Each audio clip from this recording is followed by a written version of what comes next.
Welcome to Drinking Bros, presented by GhostBed.com. Welcome to Drinkin Bros, kids. D'Anthony, today's guest can answer all the questions that I've pondered aloud on this show for maybe the last 5 to 6 years of when do I start monetizing my children?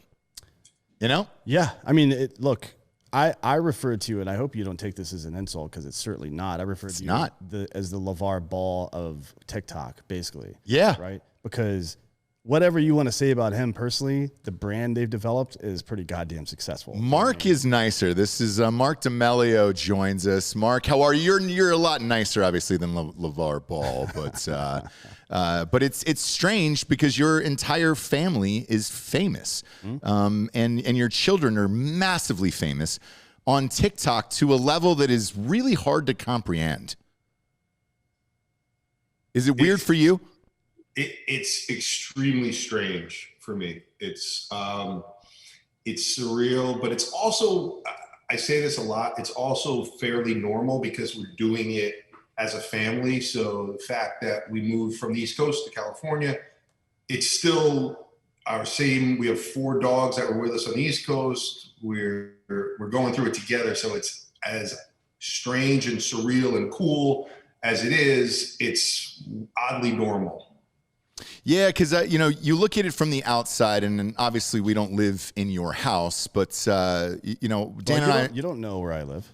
No one knows where Dan lives, but Dan and I have had this conversation numerous times on air where I have 2 kids, both really good looking, not the brightest at all. So you wonder where it's like. We have friends of ours who have put up like Instagram and TikTok for their kids and everything like that, and you wonder when to start it, what age to start it, what's going to happen with them. You're one of the only people in the world who can answer this question. When this all started for you, I'm sure it was just all fun and games for the kids, right? Yeah. Oddly enough, I think when you first have kids, you want you always have this idea like, oh, maybe they'll be a professional athlete, or maybe they'll be famous, or and I think you just want, people think that brings happiness. So you really just want happiness for your kids. And early on, I told my wife, because we live so close to New York City, I said, let's explore acting, modeling, whatever they want. But we quickly found out that they enjoyed it, but it wasn't anything that they were passionate about. So that was done, and we gave up on any thought for a decade. And then this TikTok happened, and Charlie got on the app, and next thing you know, Dixie was on the app, and there's definitely some planning on our part, and I would love to talk to you about that, but it just happened. To answer your first question, I think you should set up social media for your kids the day they're born. I think you could run it, you can control it, but that's the currency that people deal with now, and it affords you the following, the notoriety, affords you opportunity to do whatever you want to do. You don't just have to dance on TikTok. You could promote a podcast if you want to be a doctor. There's so many ways to use it, and I think the sooner you get on it, the better.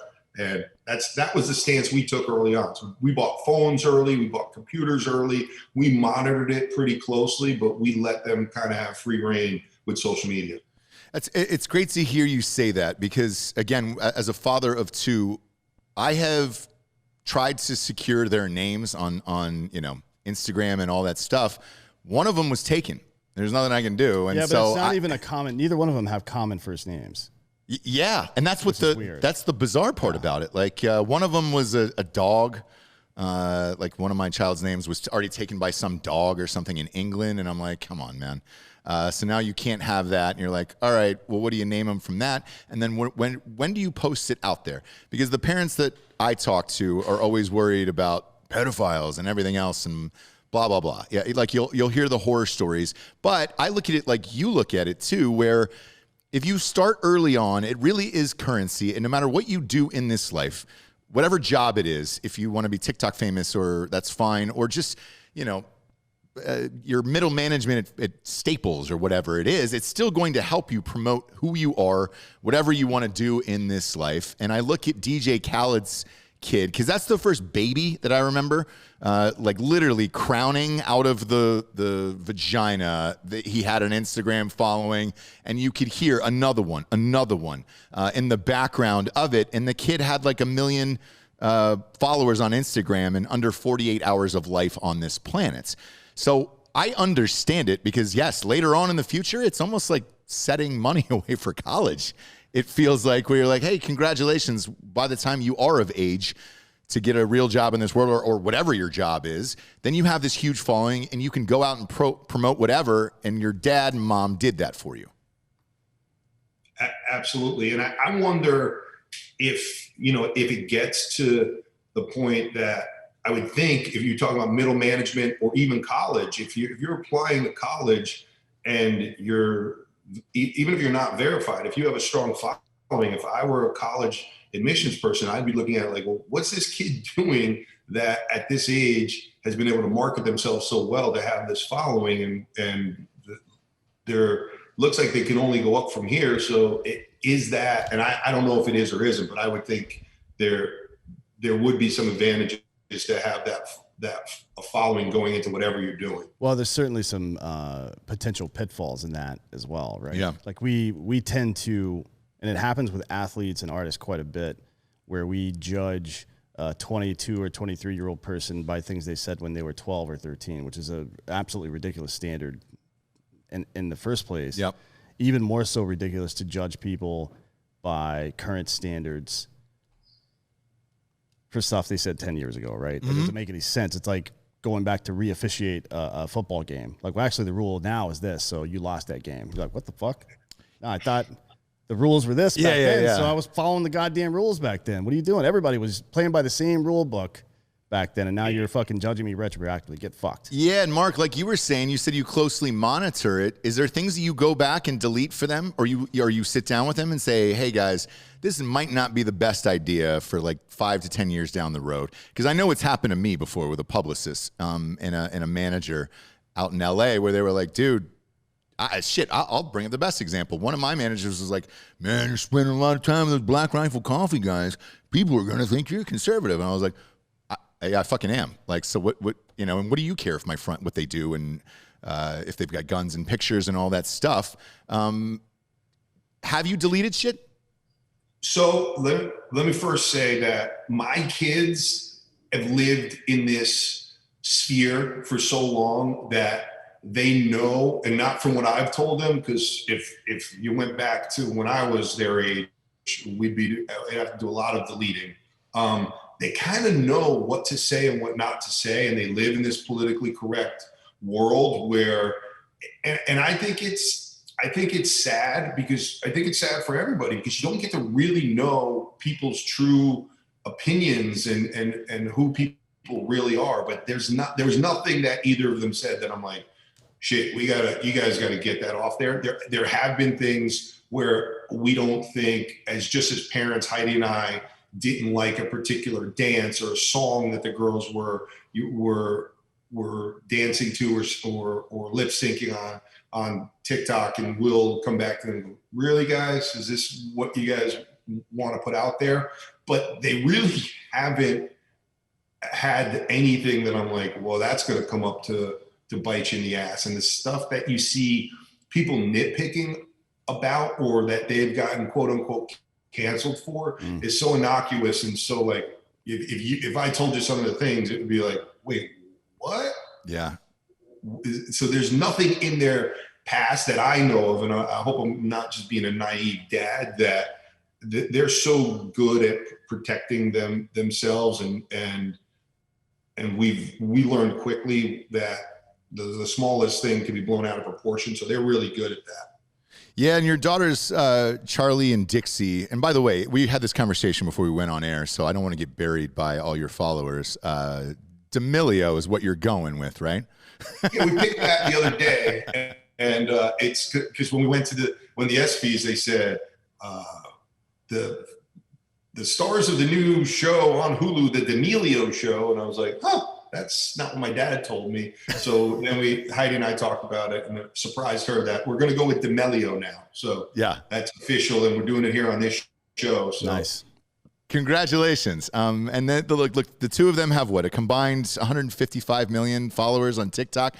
It doesn't even seem real. There's 330 million people that live in America. Well, they've got 120 and 53 million respectively. I understand that, but that's you're 170. looking at half of the United States right there. I mean, it's so insane that does any part of you look back at this and be like, dude, I could go out with a message tomorrow like the Joker and just kind of end the city and a bunch of kids would go nuts at one spot? You could create like Project X in an hour probably.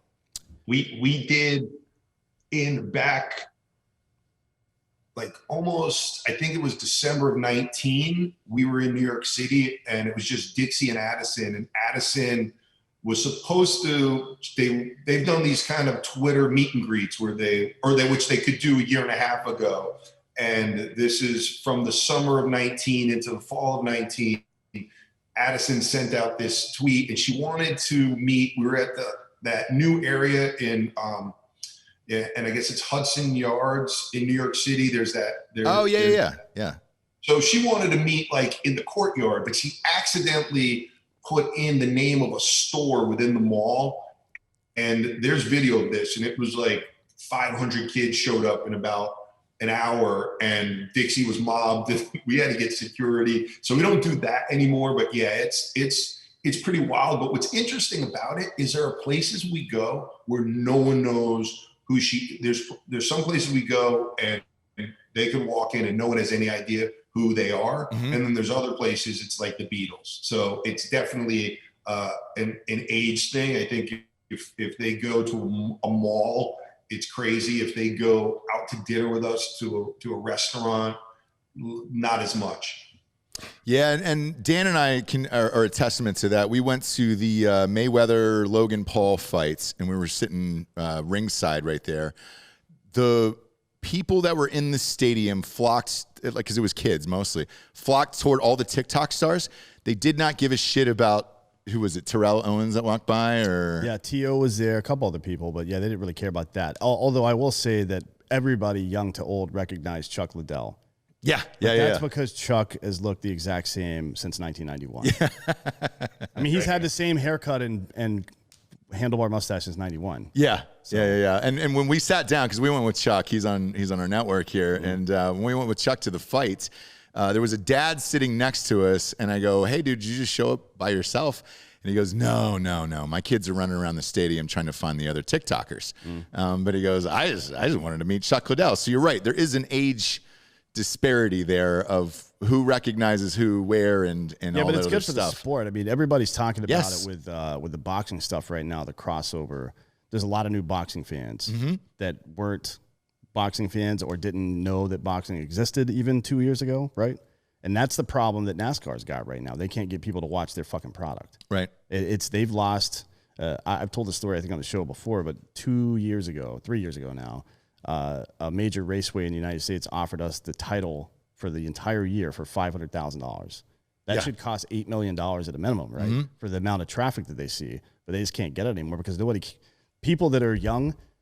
So you spend, I mean, you have a marketing background. You're spending your fucking direct response dollars on people that have money now. You spend some branding on people that you're trying to get into your funnel, and you spend, especially if you're sports and entertainment, you want to be spending money on young kids and your branding marketing, right? You want to fucking get them hooked on whatever it is. So by the time they get out there and start having expendable income, you've already got a relationship with them. I don't know how you do it with race car driving, but they've certainly done it now with fighting.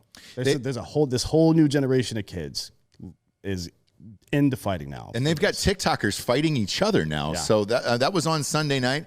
Have you had, to Dan's point, have you had weird conversations with people like that, like a NASCAR or somebody else who's trying to get younger, trying to bring in the next generation of fans, and reached out to you and your family to do?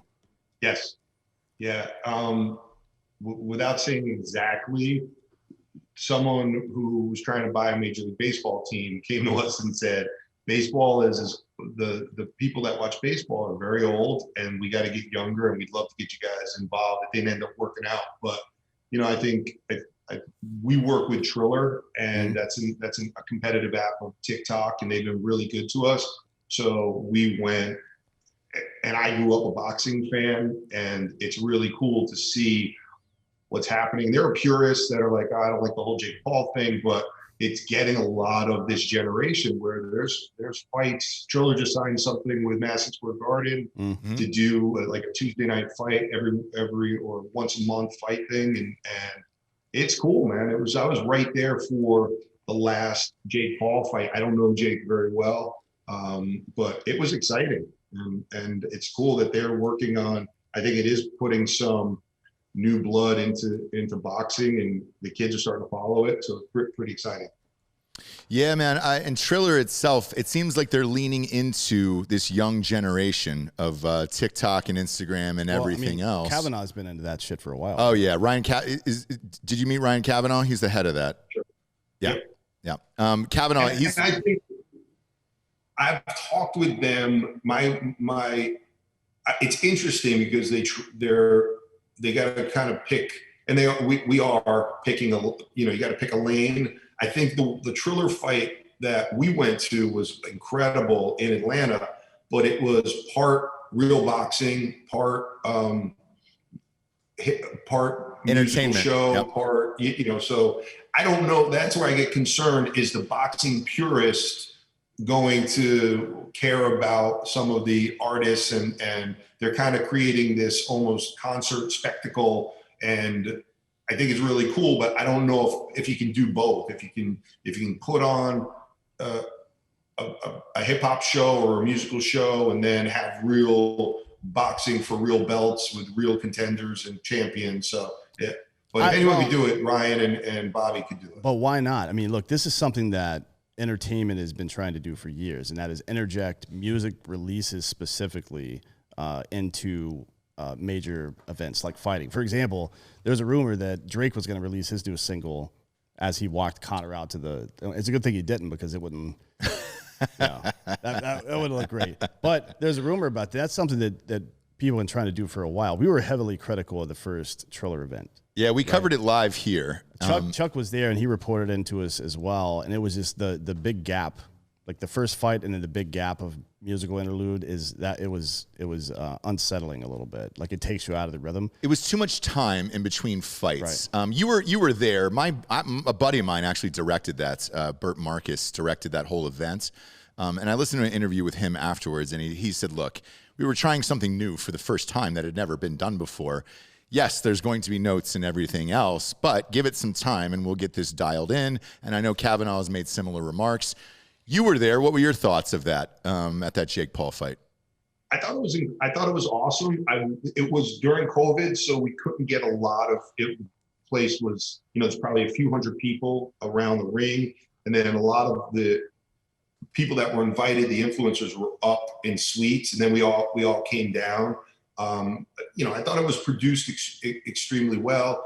Then you had Justin Bieber performing, and all these. It was really cool to be there. I don't know if it translated so well on TV. Mm-hmm. And then I saw Chuck Liddell there, and we actually flew back on the same plane, and I was like, I'm in awe of him. I was like, and the kids didn't know who he was, and I don't think he knew who everybody else was. And I was just like telling all these TikTokers, like, dude, just don't bump into him. He's somebody that I've seen do something, and it was cool though. What did he think about it? He said the same. Like he said it was entertaining, and being there was certainly different from watching it, right? Because I don't know. I mean, even if they had an interlude like that between a preliminary and main card, or before the last fight or something like that, would have made more sense. But an hour-long interlude between the first and second fight, you don't even have time to really get settled in yet. You know what I mean? The seventh inning stretch is in the goddamn seventh inning. Yeah. For a reason, right? Because sometime in every play you've ever been to has an interlude. So it's not unheard of to have something like that and have entertainment going while it's happening. It's just they did it too early. But since then, things have clearly started to improve. they're getting more involved in a lot of stuff. Did they buy Fight or something, or did Fight buy them? Or Yeah, they all mixed together. Yeah. And by the way, Chuck did say he had a great time. Yeah, so he was like, sure, dude, I had a great time. His only thing was, again, the performances in between, like Dan was talking about. Yeah. But the fights were fun. I mean, I enjoyed that. So did I. I mean, look, think about yourself at fucking grade school. When you're in elementary school, two people start fighting. What do? You fucking form a circle around them and watch it. Yeah. It doesn't matter who's fighting or what the reason they're fighting is. It's entertaining to watch people fight from the time you were fucking born. Yeah. Right? So why not make a goddamn business out of it? Yeah, exactly. You know what I mean? And to your point earlier, the person Addison you were talking about is Addison Rae, I'm assuming, right? Yes. With your daughter, yeah. So with Addison Rae, she came under some heat a couple days ago, right before the McGregor fight, for saying, well, after 3 or 4 months training, I think I guess I'm ready to be a UFC reporter. And they kind of dropped her out of that gig because there was backlash online. I don't understand why, to be honest with you, because that, again, you're only bringing young people into it. Who gives a shit? Like, at the end of the day, all you care about is getting eyeballs on that event. And the pay-per-view buys for that McGregor fight were $1.8 million. Bring in more. That's more money for everybody. Like, I don't understand. Yeah, that creates a fuck ton of jobs right there, because what happens in a lot of businesses their profitability will expand greatly, and they just absorb that money. Somehow they start writing out K1s to CEOs or C-level guys or investors or whatever. And media, typically, almost always, and we've seen it happen here on our show, the more money you get, the greater production quality you get. Yeah. You start going out and spend money on locations and guests and things like that. In media, it always gets bigger and better with more money. But the only way it can get bigger and better is with more people working on it, right? Yeah. So we're in the creator economy now. We are. I think 20 years from now, most jobs are going to be you're either going to be working your own product, or you're going to be working for somebody who's working their own product, not for some corporation somewhere. Yeah, and speaking of which, you guys have your own show coming out on Hulu. Have you guys shot it? It's a reality show about your family, right? Yeah, so we did it. It's a docu-series, and just because, like, when we first started this, we're very excited to be in the position we're in, and people are like, what are they going to be talking about? It's probably going to be somewhat boring. And, living my own life, I'm like, I don't know if it's going to be that exciting either. But it does tell a really interesting story, because we have come from nowhere, living in Connecticut, right outside of New York, to this moving to Hollywood.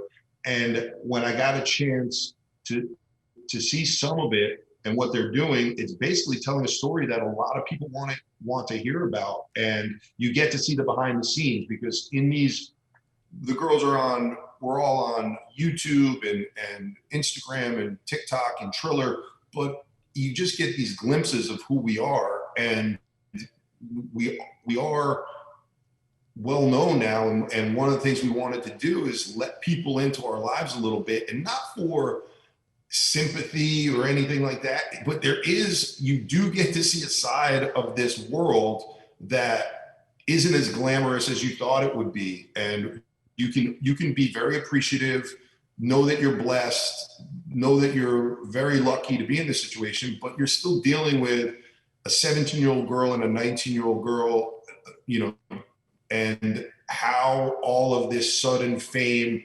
affects them. And just back to the point on Addison, I think the main rub people have with the way TikTok has created people going from absolute obscurity to household names in such a short period of time. And I don't think any other app has done that. So with that, you get a lot of the people, and in some instances, rightfully so, that are saying, other people have been doing music for 10 years, and now all of a sudden this TikToker could get signed.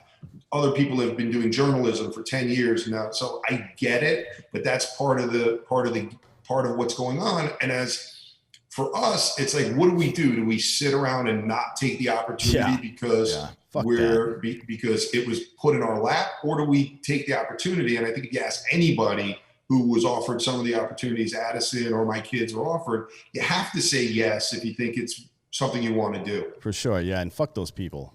Exactly. Like James Altucher wrote a book called Skip the Line, and it's all about how if you stop being a specialist in a certain field and become a generalist and learn how to do everything. And one of the examples he gives is the ability to put out his own book. Like he went through a publisher, I think, for his first one. The second one, he self-published. Yeah. Like just learning all the micro skills, as he calls it, to be able to do all those things allows you to skip the line. Why would there be some moral imperative to wait in line? Especially in America, like get the fuck out of here. Exactly, and why come down on people if the opportunities are there? Like, I never understood that either, because it's like, look, you can't control it, especially in the entertainment industry, when these opportunities are going to pop up. And what are you're going to wait? Because I'm sure for you, you said your oldest is 19. Do you even tell them to go to college? Because there isn't a job that they could learn in college that would make them more money than they're currently making. What do you do as a father right now at this age of their lives where typically most kids are going to college? I'm the first. My grandfather came here from Italy, and my mom didn't go to college. My dad went to University of Miami for a semester.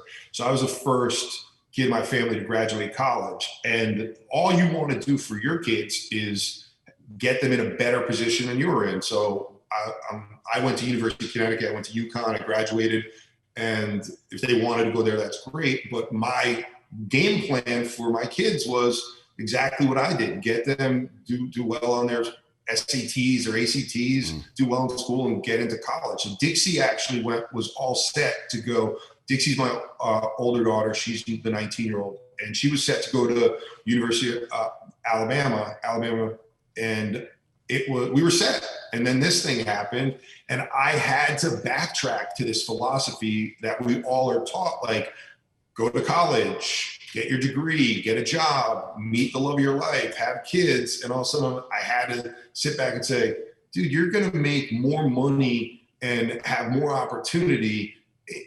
Even if you do it for a year, you could still always go back. So initially it was tough for me. And now it's like, I know if that's the course they want to take, like 5 years from now, they can still do it, but that's well in our rear view right now. Well, this is yours is kind of an extraordinary circumstance, a situation that's beyond most folks' experience. But even if you're a regular person, if you want to call it that right now, I think people are thinking long and hard about sending their kids to college right now. You know what I mean? Because it's not only is the university system just polluted with nonsense that we talk about all the time. Yeah. I mean, if a North Korean woman can come here and say, hey, your guys' university system's fucked. Yeah, it was Columbia. You know what I mean? Yeah, that's not a good sign, is all I'm saying. But right now in this type of economy, what would be the purpose of these two young women going to college? Except for just the life experience, I guess, right? Yeah, I mean, that's about it. But let's face it, it's Alabama. They're not the brightest there. Great football team. Decent basketball team. Wait, who's in Not Alabama? the brightest states. His daughter got into University of Alabama. So look, you didn't miss much there. I've partied there. It's fine. No, what you need to do is set some cash aside and make a fake rowing team or something. Aunt Becky style. Right? Yeah, just go ahead. What I mean, was it 3 months in jail? It's not that bad. Yeah, that's Mark. That's what I say about my kids all the time. Like I was against them putting Aunt Becky in prison. That's the only reason I'm doing all this shit. So I get my dumb kids in college. I honestly don't understand. In case they're dumb enough to not make it. They didn't actually defraud anybody of anything valuable. They spent their own money. Yeah, they're fine. Who gives a shit? They're fine. Why can't you bribe a college to get in? Yeah, exactly. Honestly, why people? if you do it by building a fucking building there with your name on it, that's fine. Yeah. You can. It's called being a booster. Yeah, exactly. Yeah, being a Fuck booster. that shit. But you didn't have to worry about that. But it brings up a great question here of, is there people at Alabama who are looking at your daughter's like TikTok following going, shit, this is way better than a brochure for our college? Yeah, for sure. Yeah, I think to answer the question on Alabama, why? So my daughter is pretty much straightforward, and her criteria was a warm climate, killer like college experience, and not incredibly academically challenging. And she could have got she went to a great private school. She had great grades. But then when we went there, it was pretty amazing. So we visited. She wanted to go south, and so fun that's school. what she chose. And I wonder if people look at that and go, imagine if we had her, wearing Alabama and Yeah, for so sure, maybe they'll give her an honorary degree someday and we'll keep it in the family. Yeah, and I will say this, all you Tide fans out there, I'm not going to say Roll Tide, but I'll say Tide fans.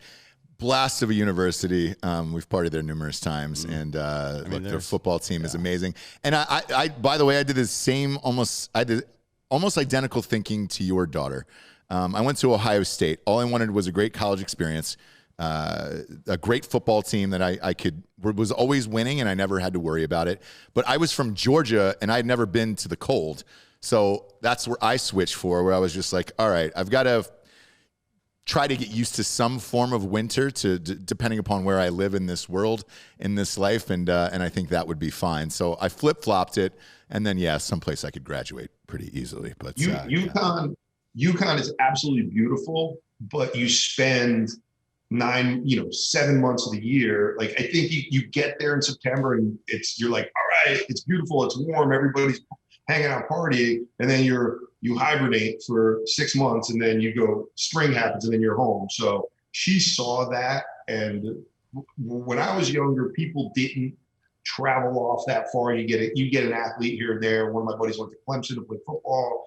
Other than that, everybody stayed kind of in the Northeast, Syracuse, Boston College, that kind of stuff. So going to visit Alabama in the middle of February and it being, 70 degrees was kind of cool. Yeah, I bet.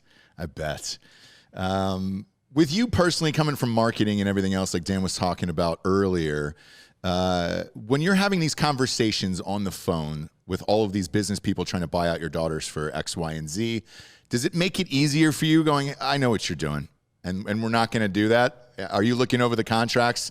And because I'm sure you've seen it all with your background.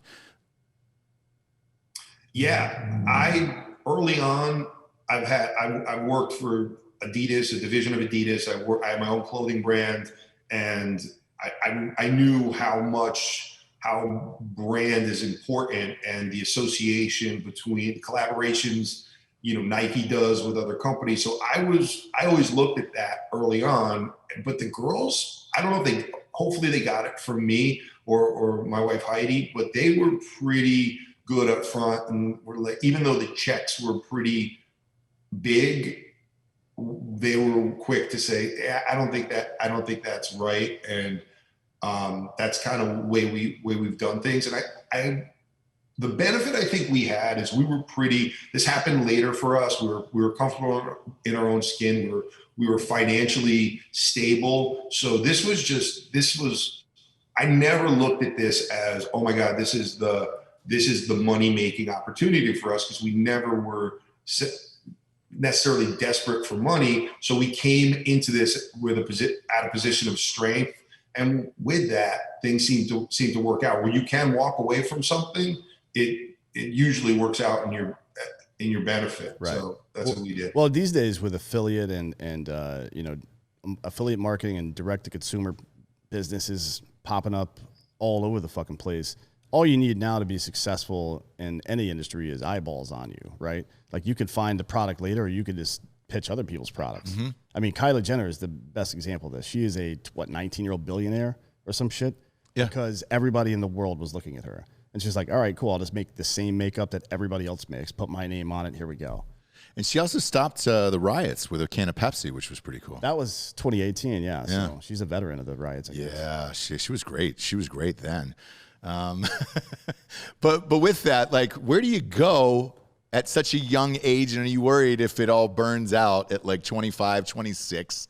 Do you look back at it and be like, all right, we have enough money now, you can do whatever you want and just kind of enjoy your life?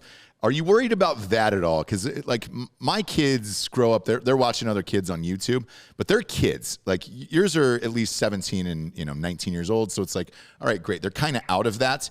So you know what they're going to look like, and I'm sure they're going to be fine. But do you look at it like, oh shit, what if something happens and it all kind of burns out at like 25, 26? Have you talked about a plan after that? Yeah. So the two things, right? First of all, the hardest part that I have as a dad is I have to look at my daughters 10 or 15 years from now and make sure that most of this, we're not going to be right all the time, but make sure we did the best we could to keep this thing on track. So just to continue to afford them opportunities to do what they like to do, not necessarily to make a ton of money, and that will come. So we have those conversations all the time, and I balance between, for lack of a better term, pushing too much or not pushing enough. When an opportunity comes up and Charlie's like, Dad, I don't really think it's what I want to do. I don't think I've overruled her ever, because they're both girls are really smart.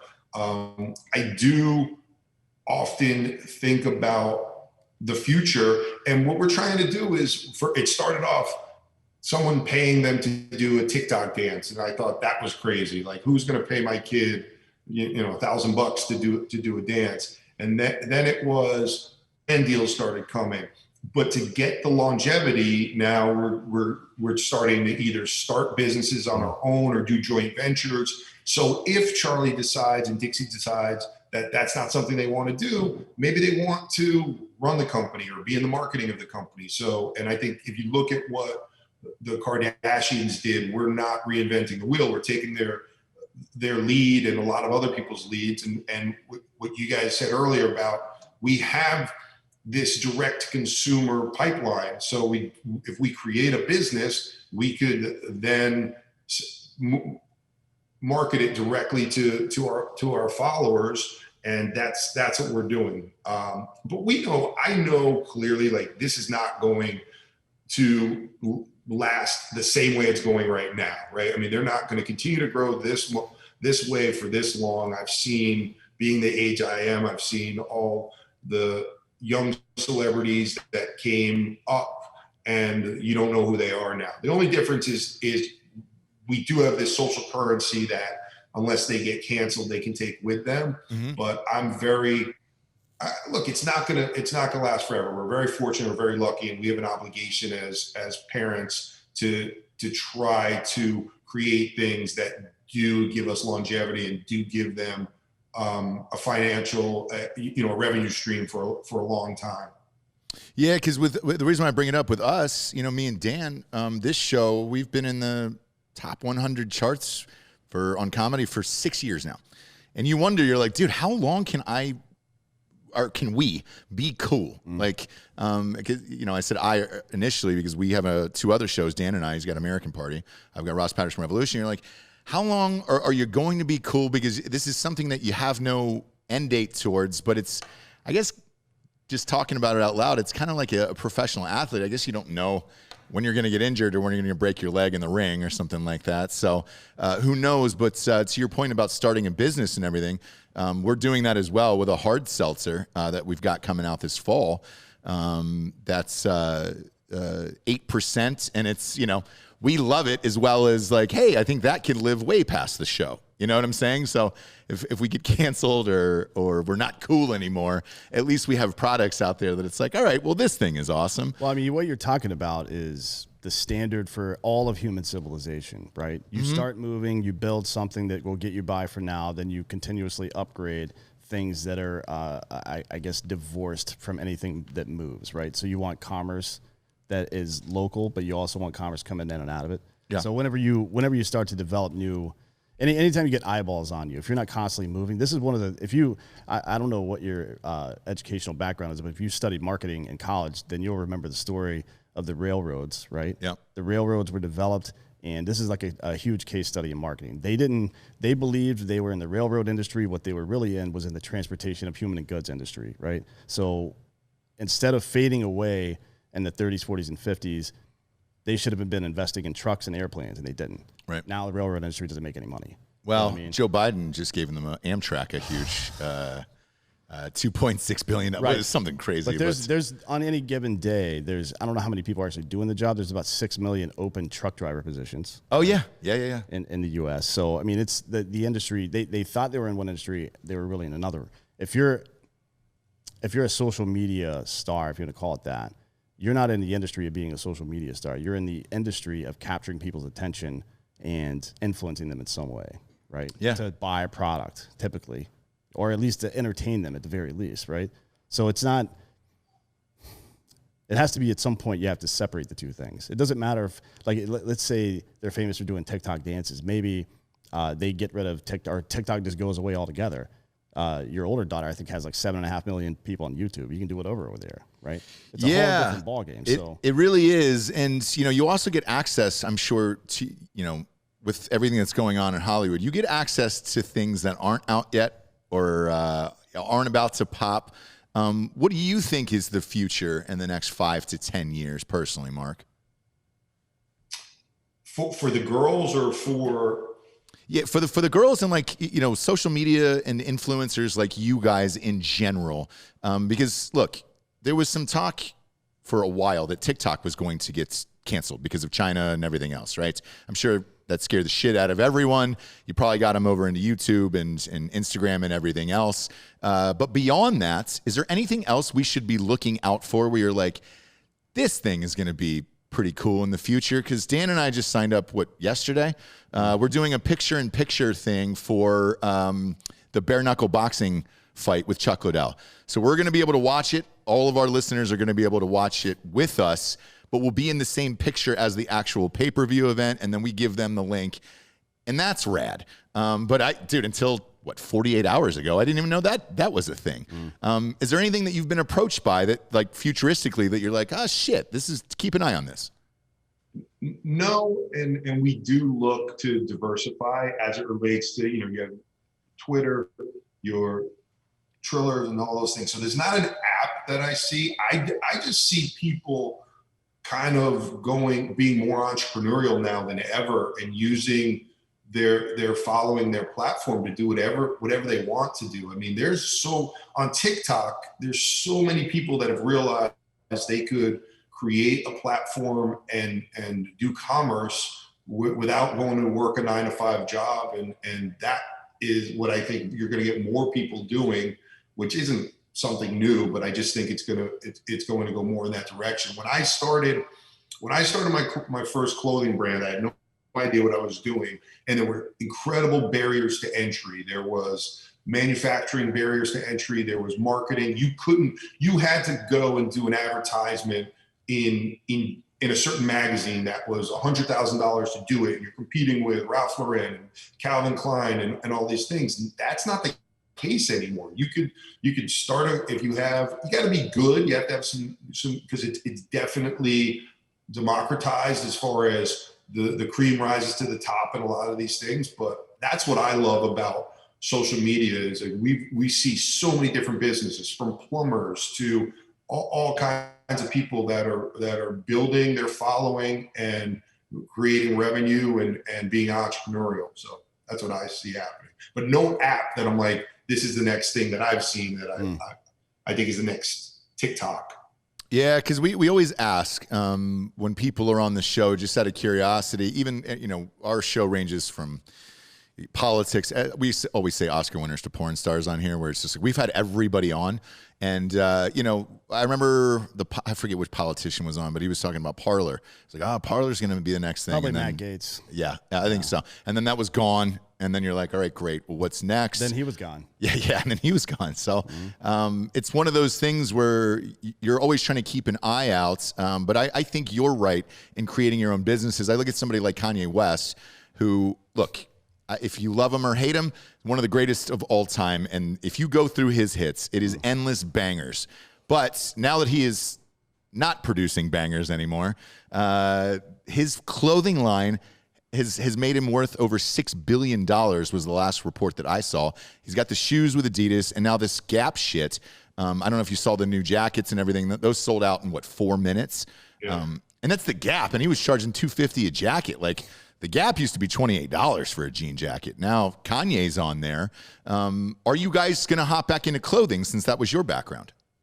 Yeah, so we did a joint venture with Abercrombie and Fitch. So the girls did a deal with Hollister as just pitch people, just to, just endorsers, models, and that went really well. So Abercrombie and Hollister came back, and the girls formed a brand called Social Tourist, and it's killing it. It's doing really well. But we actually have we're partners in it, and I'm a consultant in it. So that that's been really cool too. But even with my experience, my girls are on point with, like, sometimes I just sit there, and usually in these meetings, if it's something else I've been doing, I put a lot of input in because I know the business. Since we're doing clothes that they wear, different than some of the stuff I've done that is more men's product. Mm-hmm. They're on point. That's probably the coolest part of this thing is not the fact that my kids are famous, not the fact that they're making money, but the fact that they're actually really good in these meetings and have a viewpoint where I could just sit back and kind of be a proud dad, and that part of it's really cool. Well, is it weird that now, because they were famous, you're famous? I mean, you have a gajillion followers as well. Is that strange for you? Because I'm sure that's not something you thought of in your entire life growing up with the background you said, and now, boom, it happened to you. Is that crazy for you? Yeah, because like I'm comfortable in talking and stuff like that, but I don't want to. You guys mentioned LeVar Ball earlier in the show, and he's very smart at what he did. I don't want to be the dad on the app doing the dances. I don't want to be the dad who is overshadowing their kids, but I understand that I have this opportunity to get my name out there more, and which will help me with business deals and other things. So I'm not foolish in the sense where I'm going to just stay in the background, but I'm very cognizant of the fact I don't want to do anything dads don't want to embarrass their kids anyway. You don't want to embarrass your kids in front of 150 million people. So I definitely know my lane and I try to stay in it.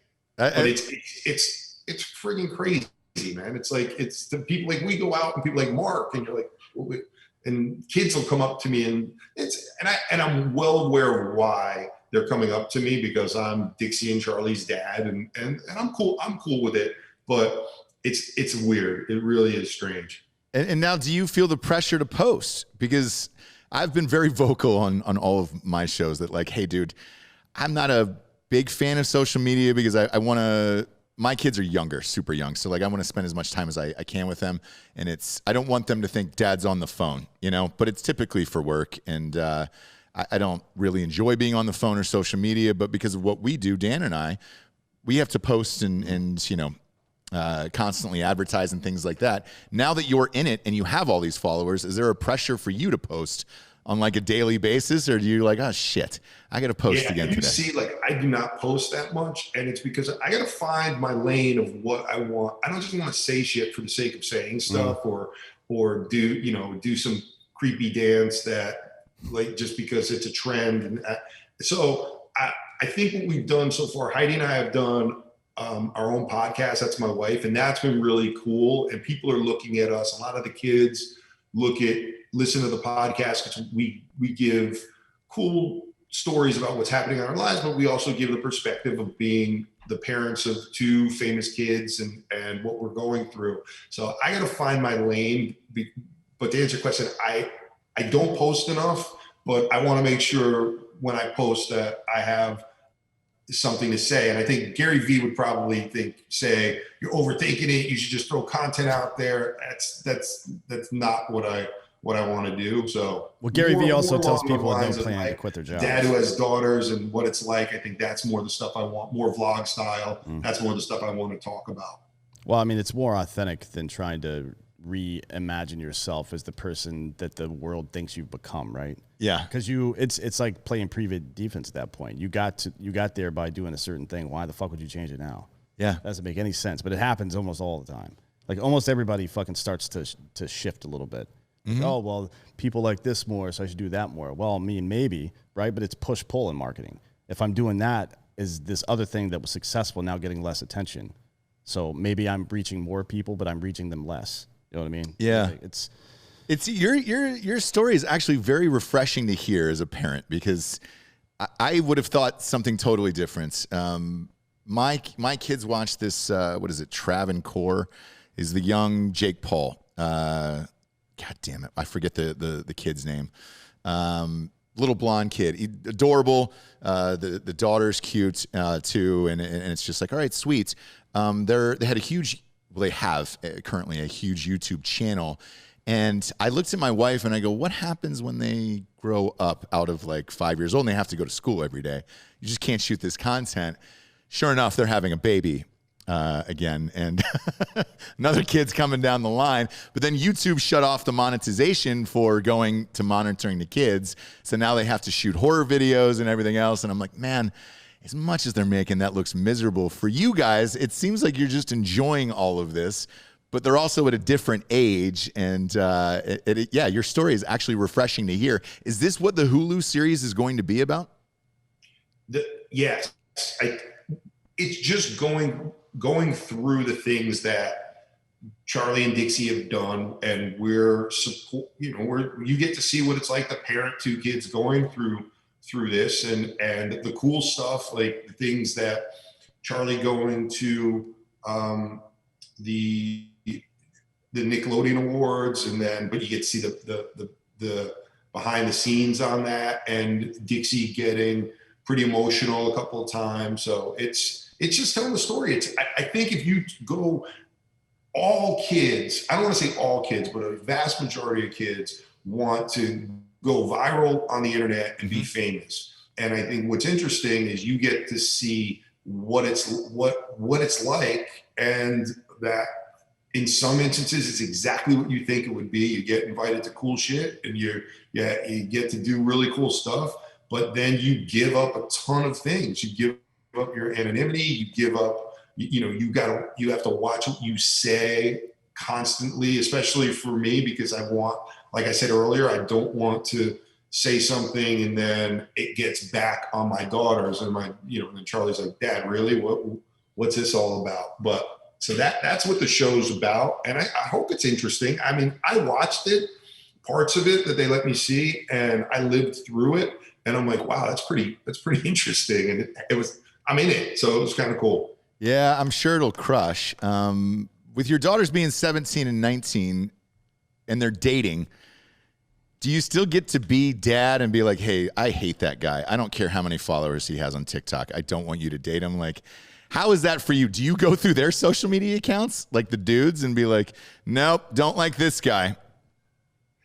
So I, not intentionally, but my wife and I really like each other. We've been married for 21 years, and we're still into each other. And I've always been very respectful to my wife, and there's not a lot of drama going on in my house. So I think what I've tried to do is set a standard that my daughters look at. So hopefully they're not trying to bring home the guy that I'm like, dude, seriously, this dude. And so I've been very, very lucky. The most of the boys that either girls brought home, they're good kids, man. They're really good kids. I haven't been there, but I would have a nice talk with a young man if I thought they were going in the wrong direction. There are some things that it's just different now, man. When I grew up, there was a different level of respect. Like I never, even up to when I met my wife's dad, I called him Mr. O'Brien. I never feel comfortable calling friends of my parents. Even I'm 52. If I see my friend's parents, I'm like, Mrs. Robinson, how are you? Mr. Johnson, I don't know. So there is a little bit of that. And sometimes I do say, take your hat off, take your feet off but overall respectful, good kids. So without being condescending, everyone the girls have brought home, I've for the most part been happy with. That's awesome. That's awesome. Now's the point in the show we get to the Drinkin' Bro of the week, which is someone who has inspired you or helped you become the person you are today. Who would you like to give the Drinkin' Bro of the week to? So my parents were divorced, and although I grew up with my dad, my uncle, who's my mom's brother, Ralph, kind of took me under his wing and gave me my first job. And he ended up going to college and kind of gave me a good example of how to lead my life. So, and I didn't even think about it. It's the first person that came over my head. So my uncle Ralph would be who is my drinking bro. Awesome. Awesome. Well, cheers to him. I feel like everybody in the Northeast has your vibe, by the way.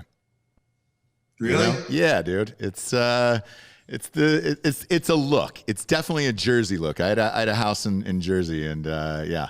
A little bit of the Italian thing, a little bit of how we handle ourselves. It's definitely different than California, but I will say that our whole family wants to get to Austin and come check. Well, that's what we're at. So if you guys are here, you can come in studio, and if you guys are ever need it for podcasts to shoot in, everybody rolls through here. We're like one of the only places in Austin that has like 7 different sets and stuff in it. So yeah, there's wild people in here like all day and nights. And Dan and I own the company, so it's just like, all right, cool. Jamie Kennedy was in here yesterday. Kind of random. It was awesome. He's going to come on the show. He was on another show on our network here. And that's the beauty of Austin. So he just left these jizz offs. It just wipes the jizz away. And he's selling these. Isn't that I think it started as a hand sanitizer, right? Yeah. It's like weird. So if you're here in town, forgive us for what's in the studio, but you're welcome to use it and shoot when you guys are here in Austin, Texas, because it's a great city. Food's amazing, entertainment. Make sure you get to Terry Black's barbecue. You'll definitely not want to miss that. Yeah. So if you are in town, pop on by and you're welcome to use it whenever you want. Because it is going on. Like, I know everybody's moving from LA right now, and I'm sure you're hearing it where it's like, hey, do we get out of here, or where do we go? Because you don't really need to, with what you guys do, you can really live anywhere. Right. So if you ever get tired we'll definitely take you up on the offer because we want to get out to Austin, definitely. Yeah. For sure. Yeah. Just hit us up and you'll have free use of the studio. Tell everybody where they can find you. So my socials are at Mark D'Amelio. I think that's basically everyone. And so you just find me at Mark D'Amelio, Instagram, TikTok, Triller. That's where you can find me. Awesome. And then what's the next event you guys are doing with Triller? We're doing, I think there's something small for tonight. There's a small event for Space Jam that they're doing, which is kind of right down the street from us. And then they have there's a Madison Square Garden event in the beginning of August. I think it's August 3rd, which Bobby, who's Ryan's partner, just told me about. So I try to get to as much of those things as possible because they're good partners, but also they're really cool. Yeah, they're fun guys, and they know how to have a fun time. Yeah, they do. Ryan used to take a private helicopter in from Malibu to Hollywood every single day. It was like him and I heard he wasn't the favorite neighbor for doing that, but he. Yeah, pissed a lot of people off there. Imagine buying a $20 million house in Malibu and your neighbor's flying a helicopter in and out of it every single day. Dan's co-host is the same way. He flies in. Yeah, but he's also got a Medal of Honor, so he can do whatever the fuck he wants. True. It's true. It's hard to criticize that guy. Mark, thanks for being here today. Check out the series on Hulu when it comes out. Great guy. Thanks for your time today. We greatly appreciate it. It's for D'Anthony Holloway. I'm Ross Patterson. This is the Drinkin' Bros podcast. Good night, everyone.